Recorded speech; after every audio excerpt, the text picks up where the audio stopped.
Hello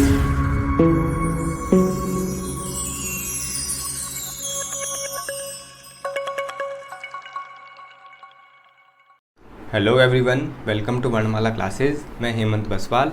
आज मैं review करूंगा क्लास 11th की ओल्ड एनसीईआरटी मिडिवल इंडिया का। ये जो मिडिवल इंडिया एनसीईआरटी है ये हिंदी में भी अवेलेबल है, तो आप अगर हिंदी में पढ़ने वाले हैं तो आप इसको हिंदी में पढ़ सकते हैं। ये आपको सेम बेनिफिट प्रदान करेगी क्योंकि इसकी जो भाषा है वो दोनों ही लैंग्वेज में बहुत अच्छी है और बहुत अच्छे से इसको लिखा गया है, क्योंकि दोनों पाठक वर्गों को ध्यान में रखकर लिखा गया है। और ये एनसीईआरटी है, इस वजह से ये दोनों ही भाषाओं में आपको उतना ही बेनिफिट देगी। इसका जो एडिशन है उसकी अगर मैं बात करूं तो ये 1990 का एडिशन इसका फर्स्ट एडिशन है और 2005 का इसका जो है लास्ट एडिशन है। उसके बाद में एनसीईआरटी चेंज हो गई थी। तो नीलाद्रि भट्टाचार्य जो है उन्होंने एनसीईआरटी के करिकुलम में इन जो कहें कि कोटि के जो हिस्टोरियंस हैं मिडिवल इंडिया के, एंशिएंट इंडिया के और मॉडर्न इंडिया के, उनकी एनसीईआरटीज़ को इन्होंने सिलेबस में शामिल करने का प्रयास किया था।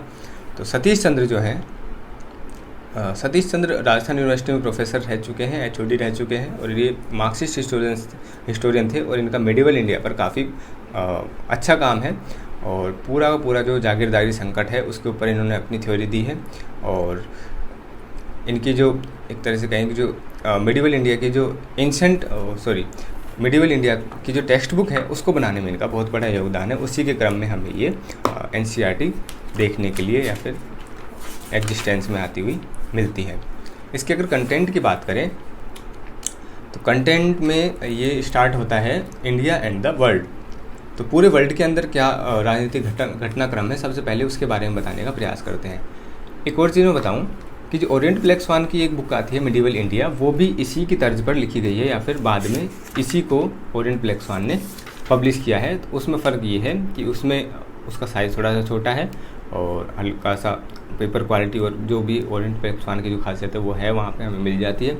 दूसरा ये कि इसमें जिस तरह से डिवाइड करके लिखा हुआ है उसमें बस डिवाइड करके नहीं लिखा हुआ है, बाकी कंटेंट विपिन चंद्रा की तरह उसमें थोड़ा सा अलग अलग नहीं है, बाकी कंटेंट सारा ऐसा ही है। और इसी तरह के चैप्टर्स वहाँ पर डिवीज़न हमें देखने के लिए मिलते हैं।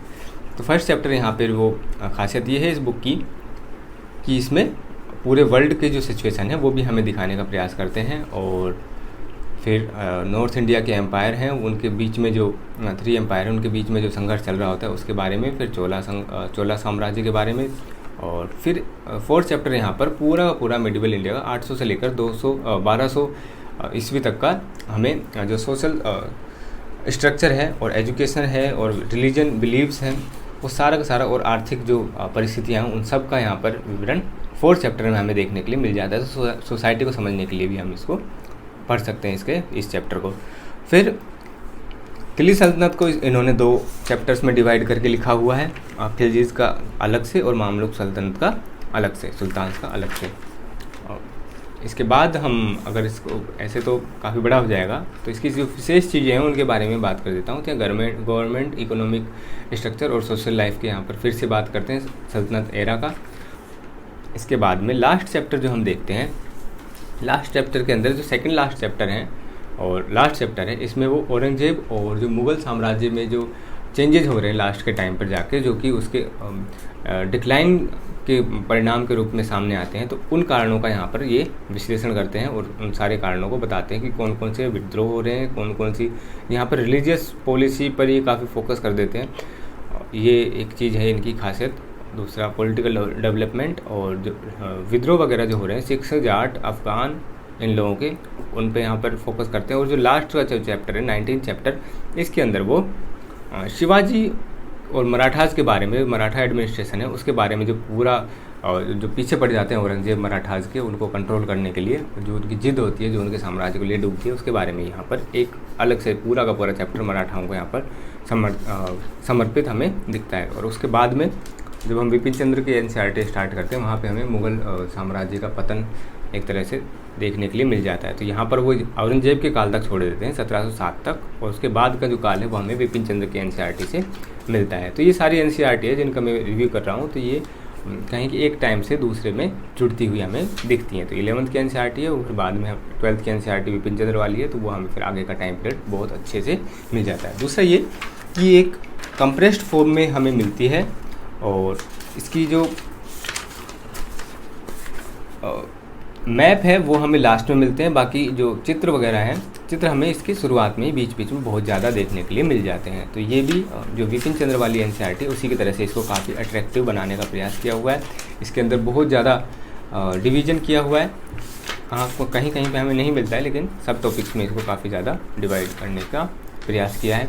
और आर्ट एंड कल्चर के जो टॉपिक है वो भी हमें यहाँ से मिल जाते हैं। अगर इस कंटेंट को हम जाकर देखें तो हमें economic and social life, culture and religious development, और ये पेंटिंग वगैरह जहाँ से मुग़ल साम्राज्य के और मिडिवल इंडिया के जो सबसे ज़्यादा क्वेश्चन हमें देखने के लिए मिलते हैं किसी भी एग्जाम में, तो ये पेंटिंग और जो उसके चित्रकार हैं उनके बारे में भी हमें यहाँ पर देखने के लिए मिल जाता है। तो मुग़ल आर्ट और मिडिवल आर्ट के बारे में भी हमें मिल जाता है।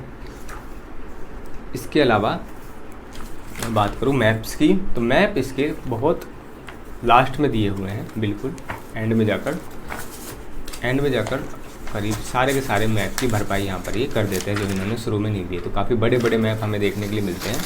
तो ये 700 से 1030 तक का जो भारत है उसके बारे में कौन कौन से साम्राज्य उस समय थे, और चोल एम्पायर, उसके बाद में 1200 का जो भारत है, उसके बाद 13th सेंचुरी दिल्ली सल्तनत और प्रोविंशियल किंगडम्स इन 15th सेंचुरी। इसके बाद डेथ ऑफ अकबर, और यहाँ पर औरंगजेब आ जाते हैं शायद, Mughal conquest of the Deccan. तो डेक्कन के जो पीछे औरंगजेब पड़ जाते हैं उसके बारे में यहाँ पर मैप में। तो पूरा एक तरह से मिडिवल इंडिया का मैप भी हमें यहाँ पर बहुत अच्छे से काफ़ी बड़े बड़े उसमें मिल जाता है। लास्ट में जैसे में और बुक्स के अंदर मिलता है तो बिब्लियोग्राफी हमें यहाँ पर नहीं मिलती है। बिब्लियोग्राफी अगर हमें चाहिए तो बिब्लियोग्राफी के लिए हमें वही ओरिएंट ब्लैक स्वान वाली बुक हमें ख़रीदनी पड़ेगी, क्योंकि उसको बाद में टेक्स्ट बुक को ही उसको पब्लिश किया हुआ था बुक के फॉर्म में। तो टेक्स्ट बुक में हमें बहुत ज़्यादा, जब हम स्कूल की टेक्स्ट बुक की बात करते हैं तो उसके अंदर हमें बिब्लियोग्राफी नहीं मिलती है, क्योंकि ये स्कूल के जो बच्चे हैं उनको ध्यान में रखते हुए लिखी गई है। तो जब रिसर्च के पॉइंट ऑफ व्यू से पढ़ेंगे तो वैसे भी हमें इसके से ज़्यादा मोटी किताबें जो इनकी आती है 2 पार्ट में वो पढ़नी पड़ती हैं। लेकिन उससे अच्छा अगर आप किसी कंपटीशन एग्ज़ाम की तैयारी कर रहे हैं तो कंप्रेस्ड फॉर्म में और रिवीजन के तौर पे, कि मिडिवल इंडिया से यूपीएससी में भी थोड़े से कम क्वेश्चन आते हैं, जो आते हैं कुछ पोर्शन से आते हैं, तो आप सेलेक्टिव चैप्टर्स यहाँ से पढ़ सकते हो। और अगर